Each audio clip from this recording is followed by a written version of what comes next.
people and they say, you know, nothing will change. And I would say, come and walk in my shoes. And I will show you change. The signs that I saw, they're gone. And our young people will not see those signs. The only place they will see those signs will be in a book, in a museum, on a video. Don't tell me that in 1964, when you were demonstrating and protesting here in St. Augustine, there were hundreds and thousands of people been arrested and jailed all across the South. My old organization, the Student Nonviolent Coordinating Committee, SNCC, were organized in Mississippi for the right to vote. That state had a black voting age population of more than 450,000. Only about 16,000 blacks were registered to vote. We were organizing in Selma. We were demonstrating in Nashville and other places around the South. We had to change that. I said to you, because of the leadership of Dr. Martin Luther King Jr., Dr. Robert Halen, and so many others, we're what we are today. Because so many people had nothing short of raw courage. It was dangerous here in St. Augustine. I saw my good friend Andy Young on Monday night in Atlanta, and I see this beautiful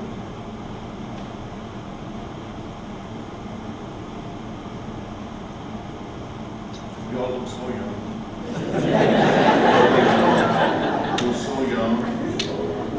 And Andy said he'd never been so afraid in all of his life if he was here in St. Augustine. But you made this historic old city a new city, a better city.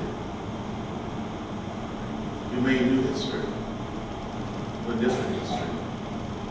So thank you for all that you did, and thank you for what you will continue to do. Without a St. Augustine, without a Selma, without a Birmingham, without a Montgomery, there would be no Barack Obama as President of the United States. So be proud of what you've done. Be proud of the contribution that you've made. Embrace that. You know, it's true as happened, stated, I got arrested and went to jail a few times.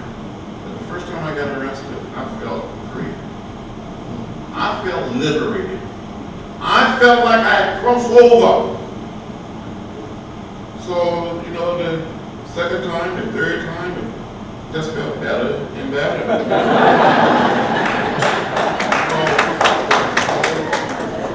So you come to that point when you have studied the philosophy and the discipline of nonviolence. You come to that point when you have studied the teaching of the great teacher,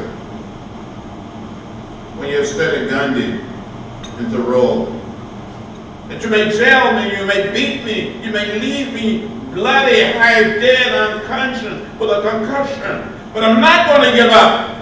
I'm not going to give in. I'm going to keep the faith. I'm going to keep my eyes on the prize. I'm going to continue because I'm anchored. I'm standing on truth. I agree, Catherine, that we are ready. I think we are ready for another movement. I sat on the floor of the House yesterday and the day before that. I don't understand it. I really don't understand it, that we live in a country, in spite of our economic problems, so much wealth, so many resources, and we don't have the courage to provide for the hundreds and thousands and millions of people who lost their jobs and no fault of their own. Do we have a heart?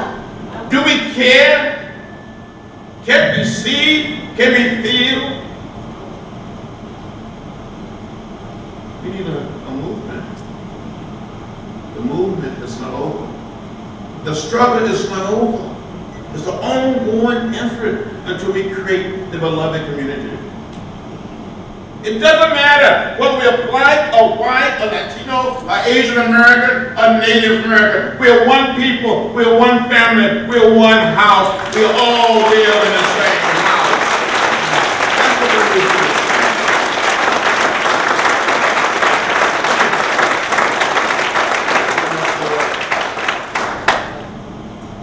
I will never forget July 2nd, 1964. President Johnson signed that act. I will never forget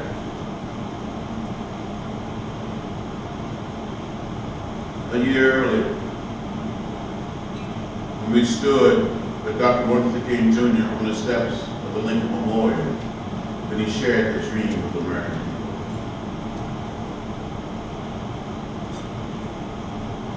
I spoke number 6 at the March on Washington. Dr. King spoke number 10. Senator Gill said, out of the 10 people that spoke, the only one still around. So I feel more than lucky. I feel very blessed. So some of you probably saw me crying during the inauguration of the president.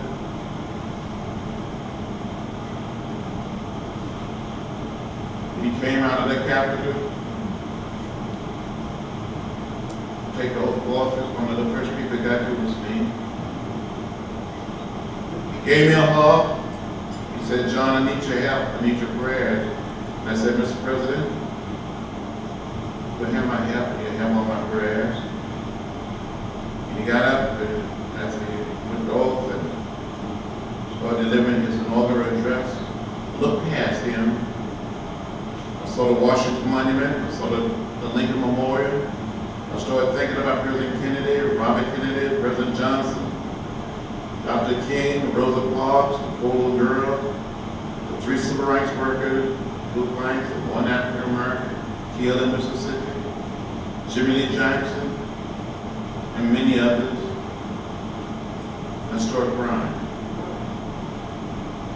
And then I had what I call an executive session with myself. I said, "I'm going to let all these people see me cry." And then I cried. I stopped. And then I cried again. Tom Brokaw asked me earlier, he said the night of the election, he saw me crying. And he said, "John, what are you going to do when you take the oath of office?" I said, "I don't know, Tom. But if I have any tears left, I'm going to cry some more." That's exactly what I did.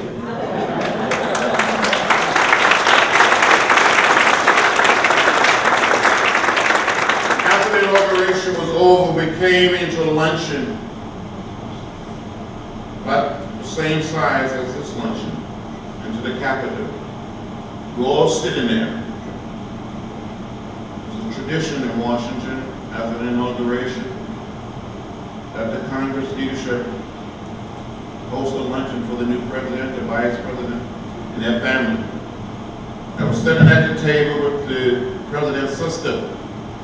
Came by and he took a little piece of paper out of his pocket and he wrote on it, "Because of you, John, Barack Obama."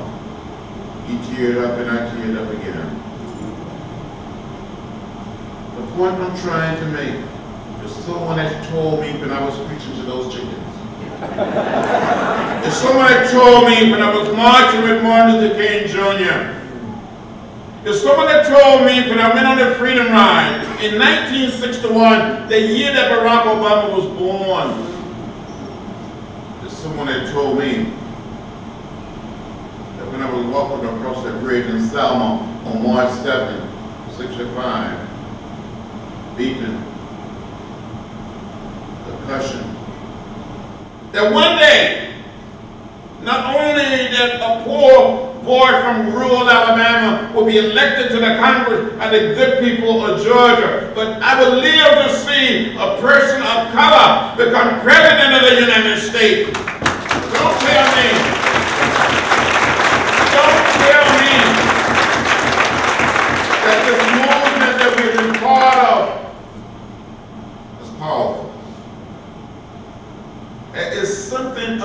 power of love, the power of nonviolence, the power of peace. One of the same men that beat me on May 9, 1961 during the Freedom Ride in Rock Hill, South Carolina.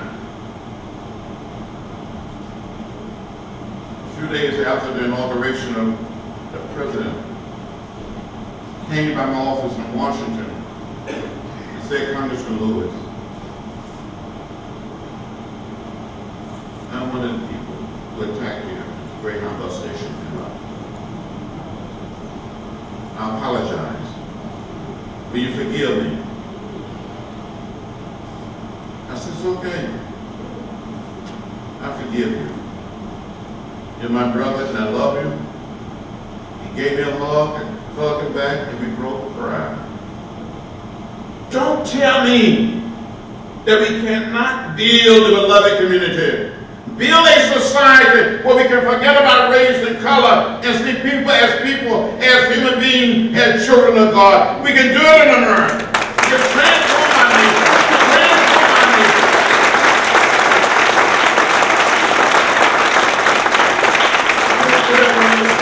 I've been here for a while. And as I said, my sister here has said it all. When I was growing up outside of Troy, Alabama, 50 miles from Montgomery, I had an aunt by the name of Geneva. And my aunt Geneva lived in what we call a shotgun house. She didn't have a green manicured lawn like you have here in Florida. She had a simple plain dirt yard. I know what a shotgun house is because I was born. For those of you who may not know what a shotgun house is, in the non-violent sense, the old house, one way in, one way out, maybe a tin roof. It's a house where you can bounce a basketball through the front door and it goes straight through the back door. In the military sense, old house, one way in, one way out, maybe a tin roof, where you can find a shotgun through the front door and the bullets go straight to the back door. My aunt Geneva lived in a shotgun house. From time to time, she would walk out into the woods and take branches from a dogwood tree and tie these branches together and make a broom. She called that broom the brush broom. And she would sweep this dirt yard very clean, sometimes 2 and 3 times a week, but especially on a Friday or Saturday, because she wanted that dirt yard to look very good during the weekend.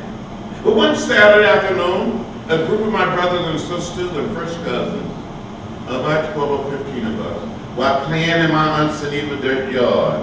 An unbelievable storm came up. The wind started blowing, the thunder started rolling, the lightning started flashing, and the rain started beating on the tin roof of this old shotgun house.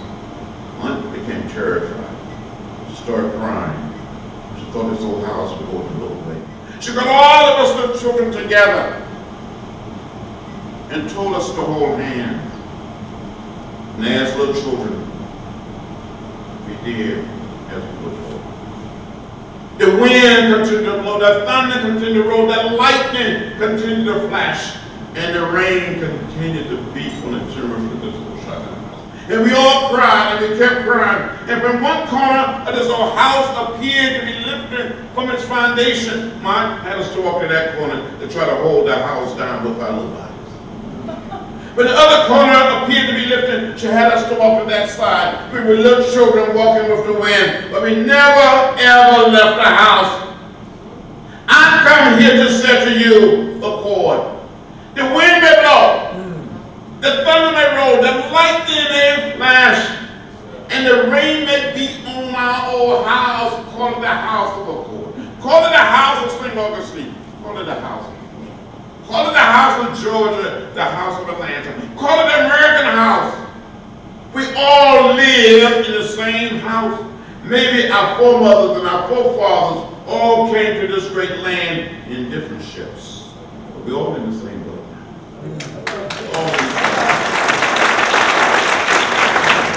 Walk with the Spirit and let the spirit of this movement be your guide. Thank you very much.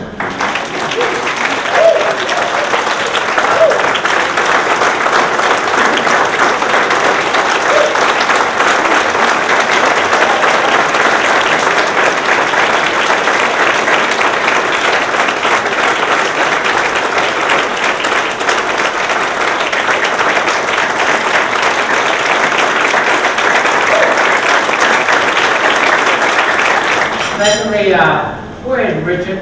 Richard Duncan. We always talk about Mrs. Duncan. You've seen her. You've seen the beautiful children. There's a son somewhere around here.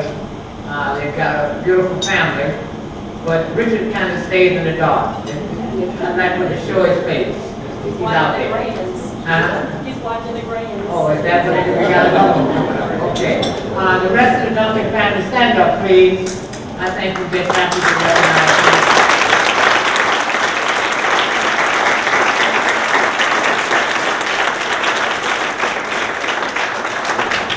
The next thing is that on the program it says a meet and greet after the program outside, so we're going to ask if you'd like to meet up with the congressman. If you're patient enough to your place in line, you'll be able to meet him in the outer area of meet and greet and shake his hand or say something. Thank you. And lastly, you look through your program, and I gradually look through mine. You know, I would let one thing stand, except that David spoke a little earlier, and he made a few points very clear as he talked about times, periods, and what happens when, put everything in proper perspective.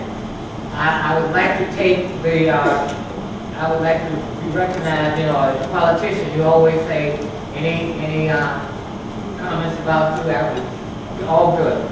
But that comment that I was the first black in St. Augustine is not the case. They jumped off the bottom of the program. It's my grandfather, they say Earl Jones became St. Augustine's first black. And it ends there. So that's not true. There's something left off of that. First black or African American elected to office in the 21st century. Okay? I would love to claim that, but okay. So that we're going to now have a presentation. Congressman, if you would move forward to the side, please. He had his head bandaged from the beating in Selma, Alabama. He came up to speak to the Virginia Student Civil Rights Committee at the University of Virginia. I followed you with great interest and pride ever since then. We are so glad that you came down here. You really made the day for us, and we would like you to take back this small trophy to show that we love John Lewis and St. Augustine.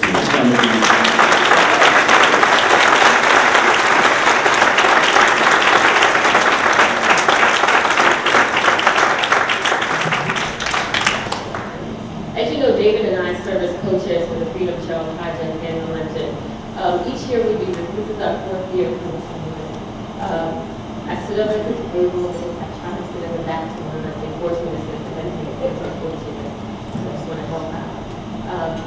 I sit there and I'm listening to you and I can hear our speakers because I feel so blessed to even be the president of a few Dr. Finches, Dr. Bailey, students, everyone in here. So thank you so much for your contribution. I would not be where I am today. I would not be a young, successful black woman if it wasn't for you all and your dedication to the movement. So thank you so much.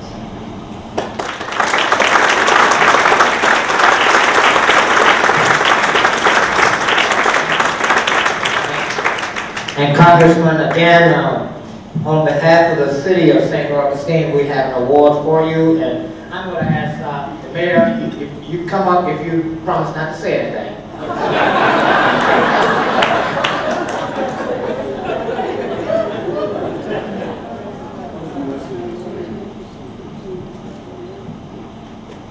We have a plaque for you which we'll present, and it reads, presented to the Honorable Congressman John Lewis on the occasion of your visit to St. Augustine, Florida, July 2nd, 2010. In the 444th year since the founding of St. Augustine, the nation's oldest city, and in appreciation and recognition of your untiring dedication to the protection of human rights and the civil liberties of all people, presented by the St. Augustine City Commission on behalf of the people of St. Augustine. Thank you.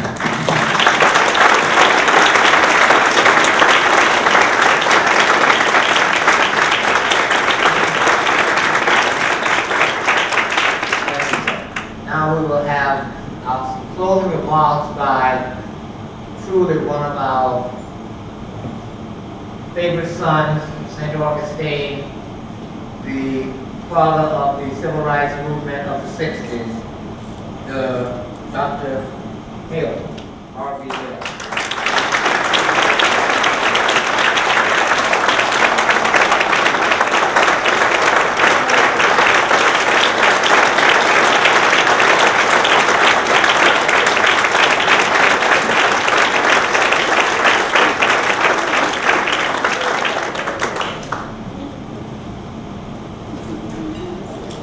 Yes, the group is tired of hearing me say my speech.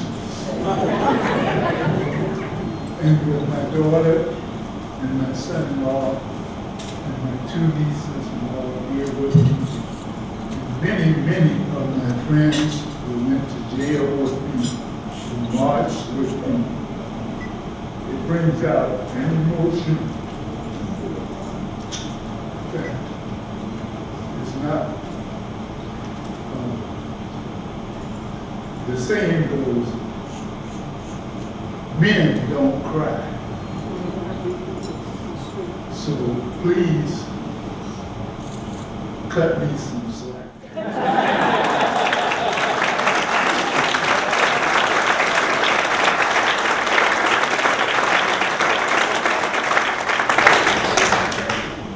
John was with us in Fort Lauderdale to dedicate the African American Library and Research Center. And I asked him way back then, what would it take for us to get into St. Augustine? And he ended up telling me, Doc, just let me know. And you know I'll come. Because we go all the way back to the 60s. When Zeke Alexander Luby's house was dynamite and bombed, and the window in my dormitory at Meharry Medical College was blown out. And John and the students from Fitz marched on City Hall that afternoon. Diane Nash, James Bevel, C.T. Vivian, so many other names of the movement were born and had carried forth with the giant that we have in our midst today. So please cut me some slack. The emotion is so high, and yet the realities that I'm trying to share with you are ever present. And that I see some young faces and young people here today, and we've been striving for this and all. We have a young minister, although I guess he's gone now, Reverend Ross. Oh, Reverend Ross, yeah. That we have to delight us now with new energy and new spirit and so forth. Because St. Augustine was so broken by the movement that the powers that be required the activist people to leave the community. They had their incomes and every source of finance and everything was stripped from them, that they had to leave the area. 4, 5, 6, 7 generations of families had to leave the area because they wanted to be free. Now Now, many of their children and their children's children have returned, and they are determined that the nation's oldest city will have to live up to the creed that all men are created equal. And we have dedicated our lives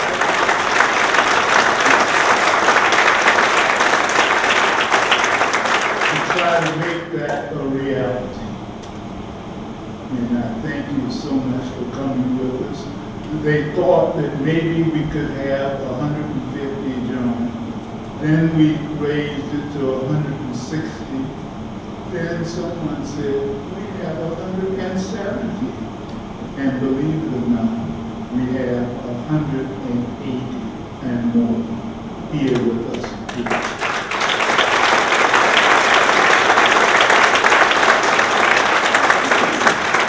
So thank you so much in all. And one of my guiding lights is here with us today and all, and I always have to give her due, Mrs. Ayers. Please raise your hand.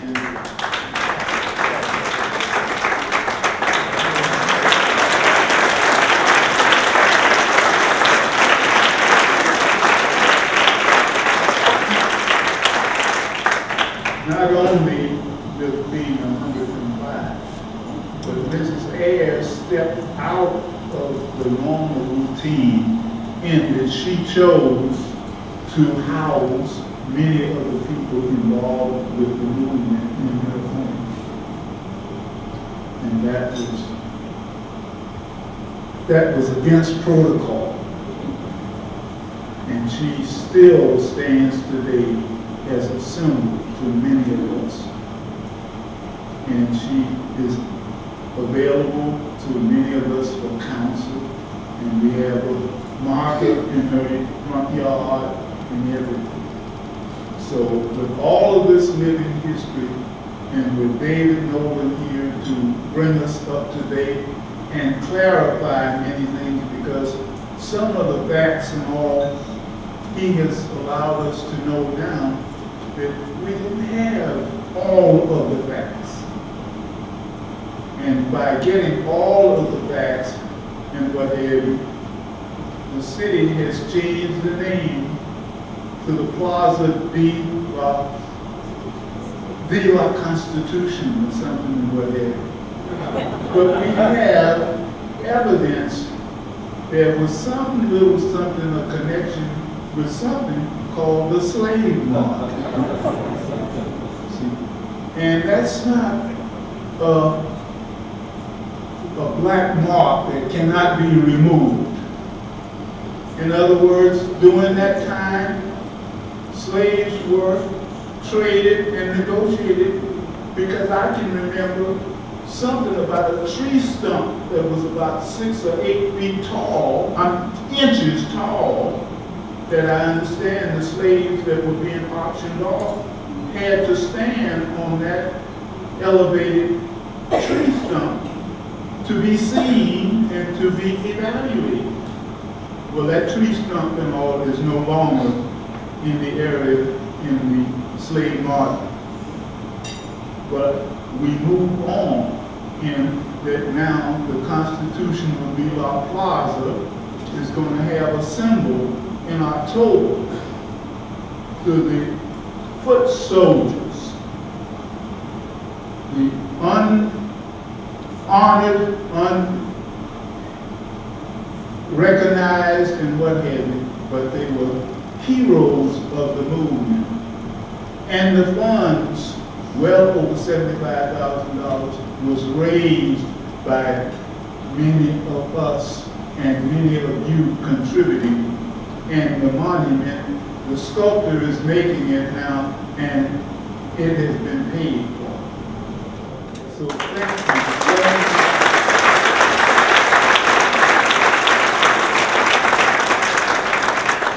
And we were worried, now this will tell you where we're coming from.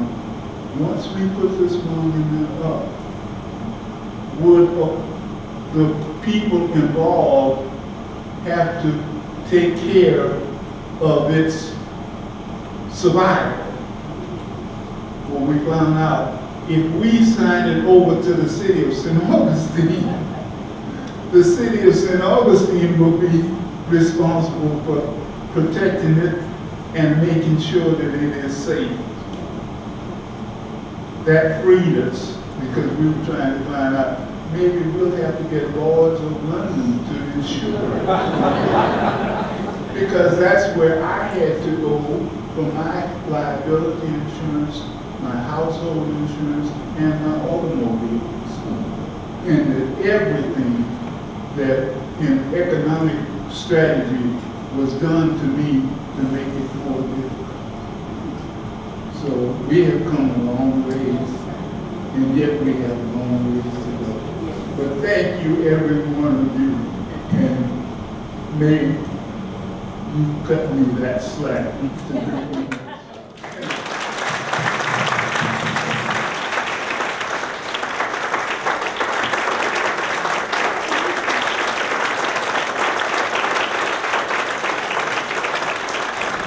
Father, we thank you. We thank you for this day. We thank you for the witnesses that have come and have shared how where we've been, how far we've come. We thank you, God, for every story that was told. We thank you for every picture that was painted. But God, help us today, God, to understand that we've come a long way, but yet there's a long ways to go, God. God, help us, God, to rise above of our challenges, God. God, help us today, God, to rise up out of our places of comfort, God, and prepare, God, an even better world for our children and our grandchildren and our great-grandchildren, God. God, we thank you for all that you've done, God, but give us strength and conviction, God, to speak out against wrong, God, to stand up